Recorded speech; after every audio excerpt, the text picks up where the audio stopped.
to velká hola,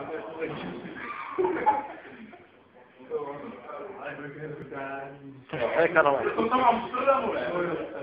Akorát nesnáším pojem španělský ptáčky. To je tvůj prstí, ne? Že nic jiného tu ten nebyl neznáš, nemá slovníku a tenhle ten tak...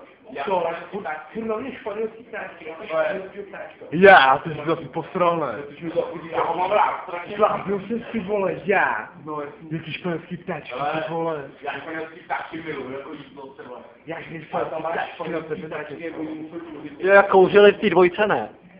V tom vězení, jak tam kouřili ty ptáky. Tak to byl to Ale já tím to tebe je, jo. A on furt nechce španělský ptáčka, nechce španělský ptáčka. On to nezkoušel někdo doma, vole. Co do tebe zkoušel? Já jsem se chtěl jako na zájem.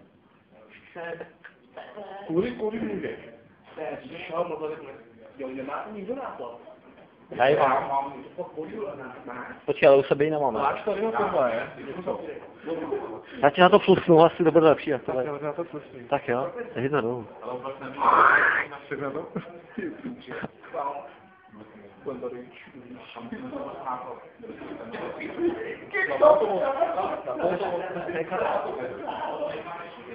Ne, no najdu